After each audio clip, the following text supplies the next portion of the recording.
오늘 함께 은혜 받을 말씀은 여호수아 7장 1절부터 7절까지의 말씀입니다. 여호수아 7장 1절부터 7절까지의 말씀을 우리 한 목소리로 봉독하도록 하겠습니다. 이스라엘 자손들이 온전히 바친 물건으로 말미암아 범죄하였으니 이는 유다 지파 세라의 증손 삽디의 손자 갈미의 아들 아간이 온전히 바친 물건을 가졌음이라. 야훼께서 이스라엘 자손에게 진노하시니라. 여호수아가 여리고에서 사람을 베델 동쪽 베다웬 곁에 있는 아이로 보내며 그들에게 말하여 이르되 올라가서 그 땅을 정탐하라매 그 사람들이 올라가서 아이를 정탐하고 여호수아에게로 돌아와 그에게 이르되 백성을 다 올라가게 하지 말고 2-3천 명만 올라가서 아이를 치게 하소서. 그들은 소수이니 모든 백성을 그리로 보내어 수고롭게 하지 마소서 하므로 백성 중 3,000명쯤 그리로 올라갔다가 아이 사람 앞에서 도망하니 아이 사람이 그들을 36명쯤 쳐 죽이고 성문 앞에서부터 스바림까지 쫓아가 내려가는 비탄에서 쳤으므로 백성의 마음이 녹아 물같이 된지라. 여호수아가 옷을 찢고 이스라엘 장로들과 함께 야훼의 궤 앞에서 땅에 엎드려 머리에 티끌을 뒤집어 쓰고 저물도록 있다가 이르되 슬프도소이다. 주 야훼에 어찌하여 이 백성을 인도하여 요단을 건너게 하시고 우리를 아모리 사람의 손에 넘겨 멸망시키려 하셨나이까. 우리가 요단 저쪽을 만족하게 여겨 거주하였다면 좋을 뻔하였나이다. 아멘. 오늘 함께 나눈 여호수아 7장 1절과 7절까지의 말씀을 가지고 하나님께 기초를 두는 인생이라는 제목으로 말씀의 은혜를 나누도록 하겠습니다. 할렐루야! 할렐루야! 이 자리에 주님이 함께 하십니다. 이 시간 유튜브와 줌으로 예배드리는 우리 성도님들 주님의 이름으로 사랑하고 축복합니다. 오늘 이 하나님의 말씀을 나누면서 진정 우리가 이때에 우리가 이 새해 가운데 더욱더 주님을 사랑하고 주님을 찾고 주님 앞에 나아가는 귀한 성도가 되기를 주님의 이름으로 축원합니다. 성경의 구절을 잘 들여다보면 어떤 메시지를 전달하기 위해서 일부러 대조적인 그러한 것을 앞뒤로 배열하는 경우가 참 많이 있어요.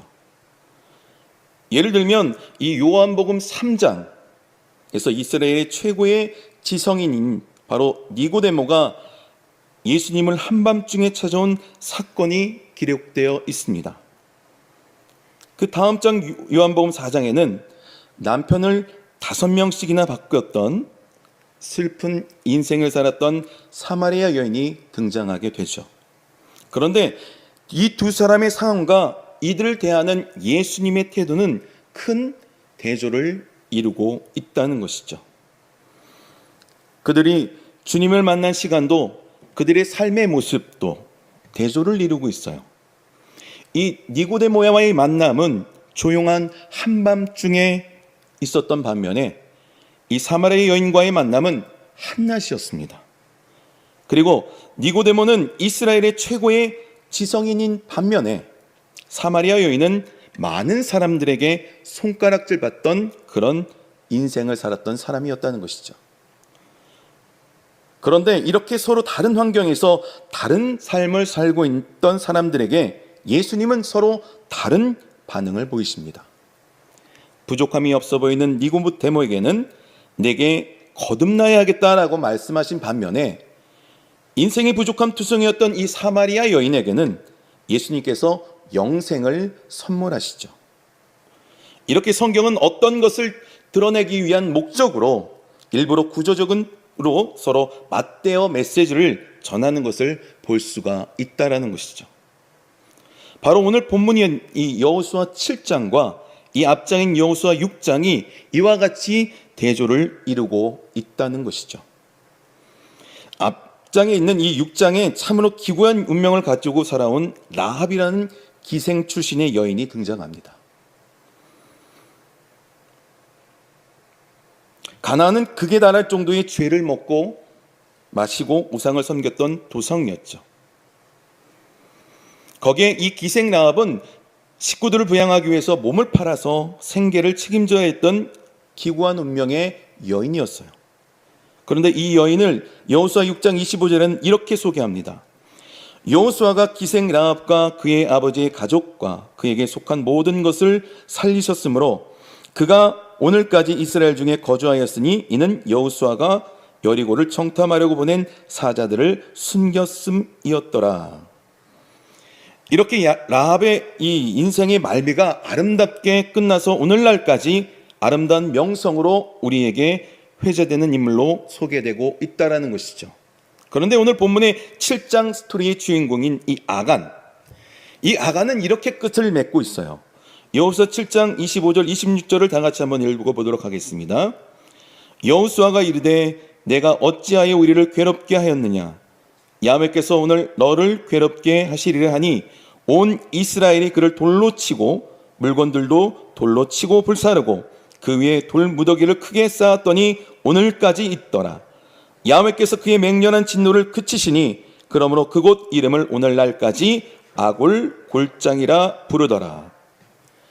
이 방금 읽었던 26절에 오늘까지 있더라. 이것은 바로 6장에 있던 25절의 라합과 같은 의미로 기록되어 있다라는 것이죠. 바로 오늘까지 거주하였으니라는 말이죠. 지금 2021년 오늘날까지 우리에게 기록되어 들려지고 있는데 두 인물의 인생의 형태는 전혀 다르다는 것이죠.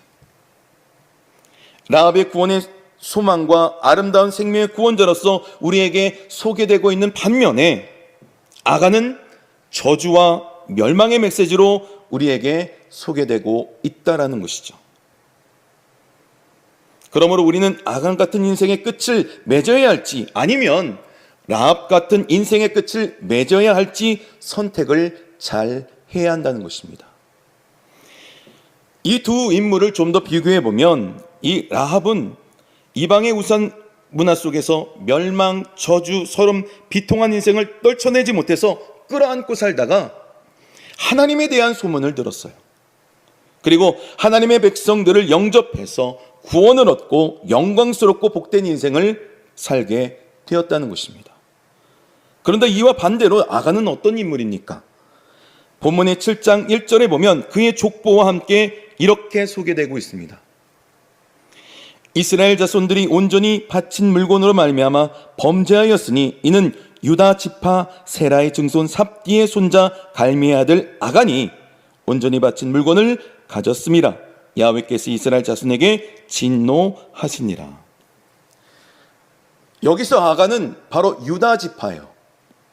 저는 이 이스라엘 12지파 중에 최고의 지파가 바로 이 유다 지파가 아닌가 한번 생각해 봤습니다. 왜냐하면 이 유다 지파를 통해서 메시아가 올 것을 성경은 누누이 간구했고 예언했기 때문이라는 것이죠. 또한 이 유다라는 말은 찬송하리로다라는 말이에요. 최고로 하나님께 영광을 돌리는 메시지가 바로 하나님을 찬송하는 거 아니겠습니까? 유다가 그만큼 영광스럽고 바로 복된 지파였다는 것이죠. 그런데 이 아간이란 이름은 놀랍게도 이스라엘을 괴롭게 한 자다라고 뜻하고 있습니다. 사실 이 아간과 라합의 배경은 전혀 비교가 되지 않죠. 그런데 성경은 이 두 사람을 왜 비교하고 있을까요? 우리는 이를 통해서 무엇을 깨달을 수 있을까요? 우리는 본래 라합과 같은 불의에 속했던 사람들입니다. 죄값으로 진노 가운데 마땅히 죽어야 할 존재. 그리스도의 보혈로 인해서 그 공로에 힘입어 믿음을 통해서 성령의 생명의 열매를 맺게 되었던 것입니다. 라합과 저와 여러분들은 별 차이가 없어요. 바로 이것을 상징적으로 보여주고 있는 것입니다. 그의 반면에 아간을 통해 말씀하시는 메시지가 있다는 것입니다. 그렇다면 오늘 본문의 주인공 아간을 통해서 하나님께서는 무엇을 말씀하고 계신 걸까요?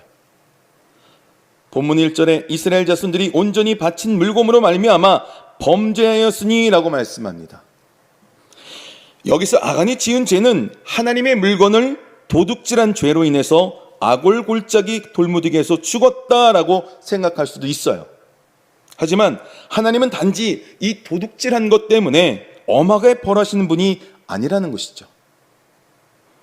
이 아간의 범죄는 바로 도덕적인 어떤 차원에서 탐심에 관한 어떠한 단순한 죄를 말하는 것이 아니라는 것입니다. 바로 영적인 원리를 깬 것으로 영적인 차원에서 접근해야 한다는 것이죠. 이스라엘은 하나님으로부터 택함받은 하나님의 백성들입니다. 다시 말해서 하나님의 백성은 세상 사람과 구별된 존재라는 것이죠. 더 이상 세상의 것에 움직이지 않고 오직 하나님의 말씀에 근거해서 움직이는 존재, 그것이 바로 하나님의 백성인 것이죠. 그런데 아간은 이것을 어긴 거예요.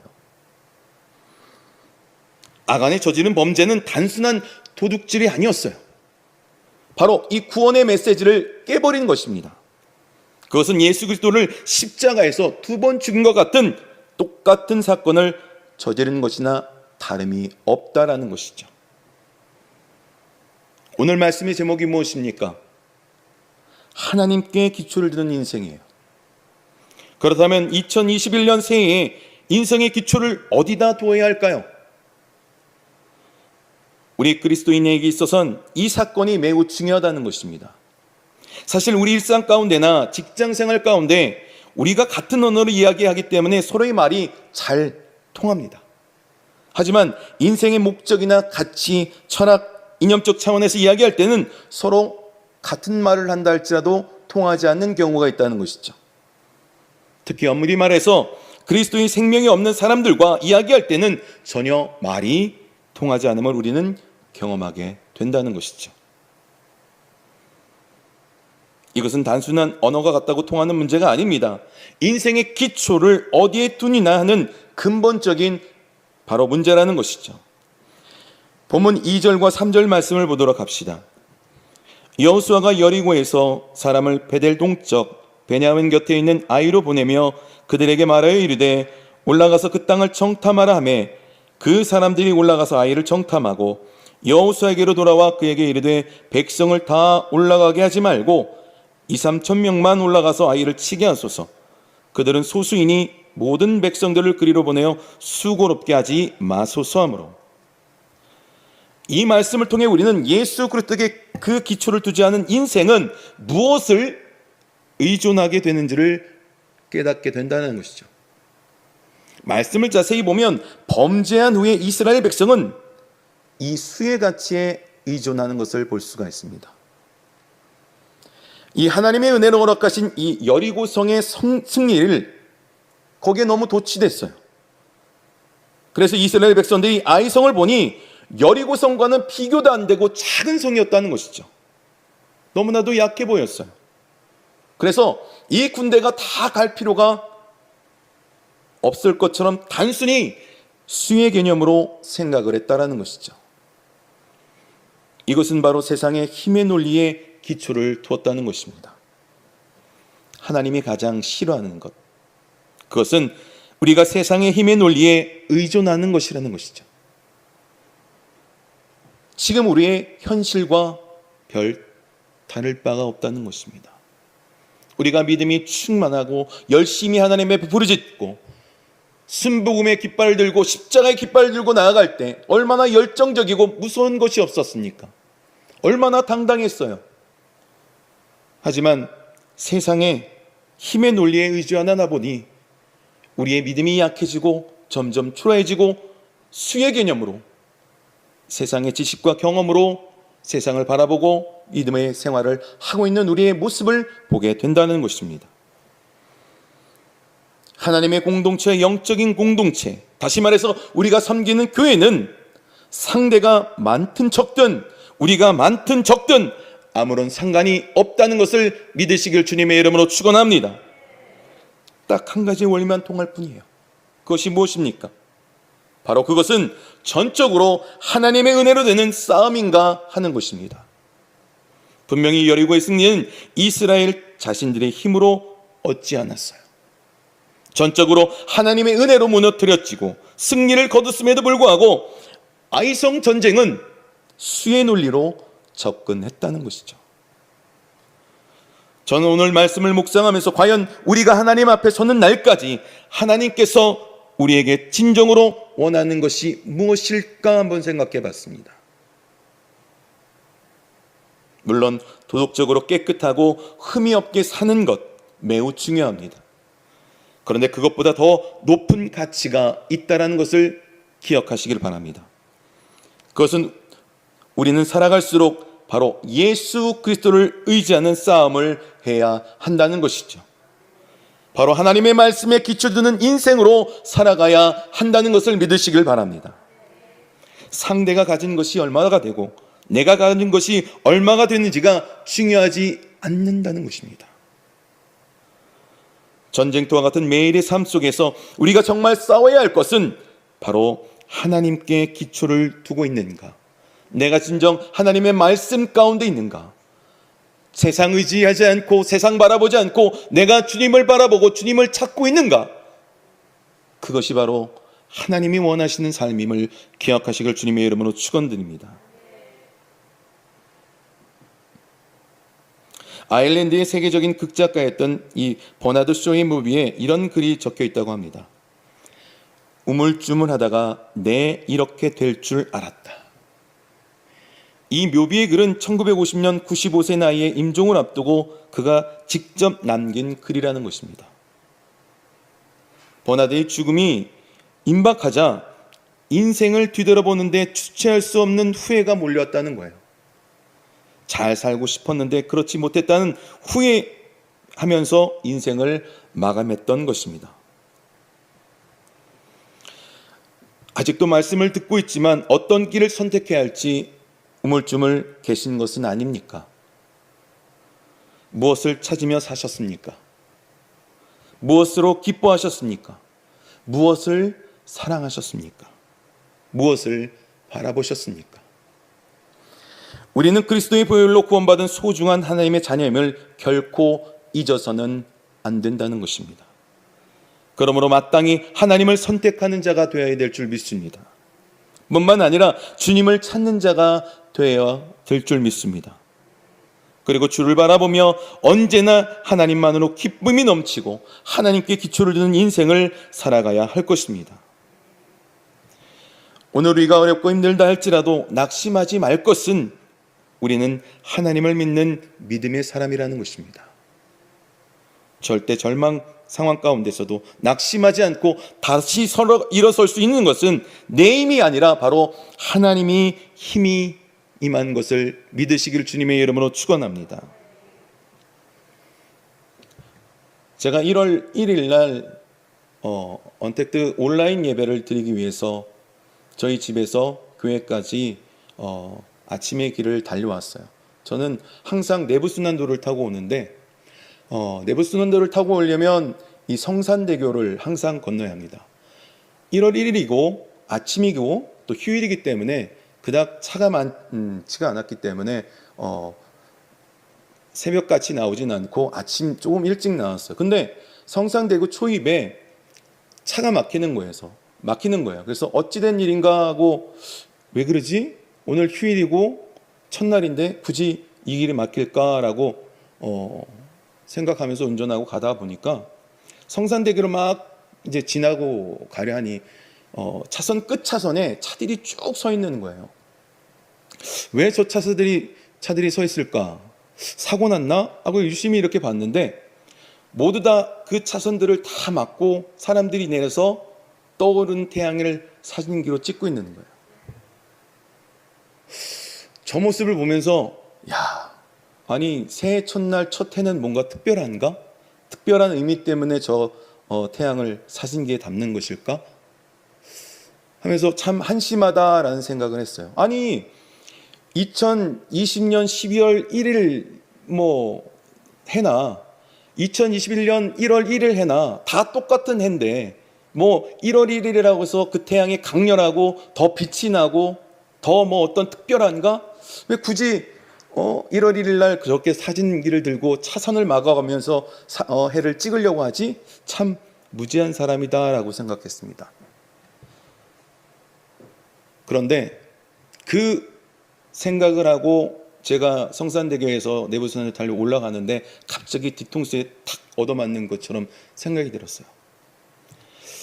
사람들은 그 태양이 똑같은 태양이지만 어떤 의미를 갖고 어떤 생각을 갖느냐에 따라서 그 태양이 좋아 보이고 또 힘이 있어 보이고 간직하려고 합니다. 하나님도 마찬가지 아닌가 생각이 들어요. 하나님도 언제나 동일하시고 전능하시고 무죄무죄하시고 정말로 우리에게 늘 은혜를 베풀어 주시고 원하고 계시는 하나님이고 또 우리를 사랑하시는 분입니다. 그런데 우리가 생각이, 의지가, 믿음이, 열정이 없기 때문에 하나님은 한결같은 분이지만 어떤 때는 하나님이 없는 것처럼 보이고 어떤 때는 하나님이 나를 외면하는 것처럼 느끼는 그런 나의 모습을, 그 사람들의 모습 가운데 저를 깨우치게 됐더라고요. 태양은 365일 강합니다. 믿으십니까? 똑같아요. 단지 그 사람들의 마음과 생각이 달랐기에 그 위험한 차선에서 내려서 사진을 찍고 있었던 겁니다. 우리의 믿음의 사람도 하나님은 언제나 동일하시고 언제나 강하시고 능력 있는 분이세요. 그런데 우리의 마음가짐이, 우리의 생각이, 우리의 믿음 상태가 하나님이 어떤 때는 강하게 느껴주시고 나와 함께 하시는 것처럼 느껴지고 어떤 때는 하나님이 나와 함께 하지 못하고 하나님과 멀어져 있는 그런 느낌을 갖는 것은 바로 하나님의 문제가 아니라 나의 자신의 문제임을 깨닫게 되었다는 것을 증거하게 됩니다. 어떻습니까? 하나님은 언제나 동일하시고 능력 있으시고 강하신 분임을 믿으십니까? 그렇다면 그 하나님을 언제나 믿고 바라보기를 주님의 이름으로 축원합니다. 어떤 특정한 때에 특정한 날에만 하나님 앞에 나아가는 것이 아니라 365일 날마다 하나님을 경험하고 하나님을 체험하고 그 능력 있는 하나님을 붙드는 저와 여러분의 삶이 되기를 주님의 이름으로 축원드립니다. 요즘 코로나 재확산을 통해서 교회에 나오는 것이 많이 어렵습니다. 예배 드리는 것조차도 힘들어서 신앙생활 자체를 못하고 있어요. 그러나 언제까지 이 코로나 탓만 하고 있겠습니까?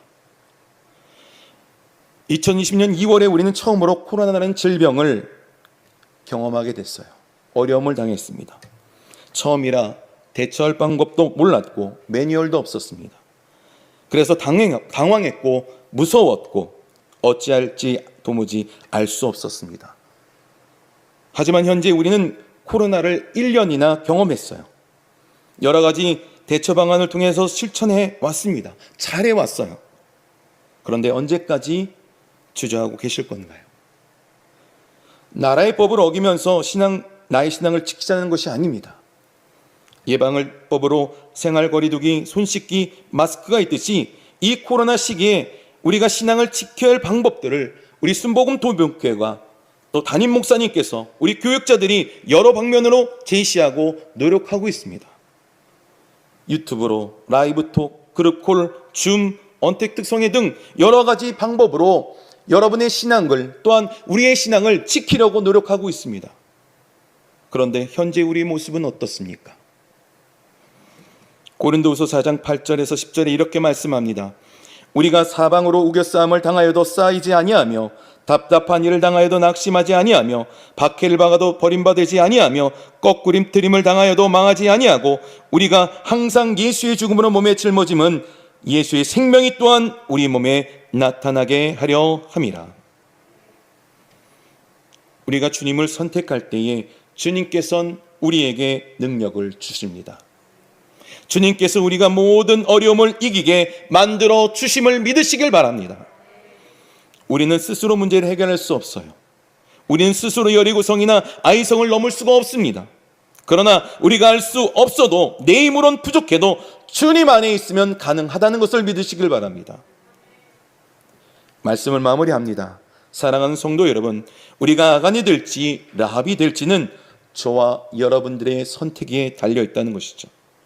오늘 말씀을 통해 우리의 삶의 기초를 하나님 말씀 가운데 두시기를 주님의 이름으로 축원합니다.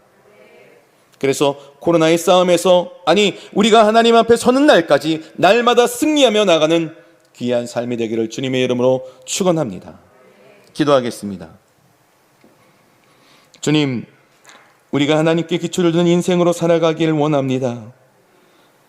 우리를 빛 가운데 인도하여 주옵시고 세상을 바라보지 않고 하나님께 받은 약속의 말씀을 기억하게 하소서. 또한 믿음의 결단을 이루는 모습이 되게 하여 주옵소서. 예수님의 이름으로 기도합니다.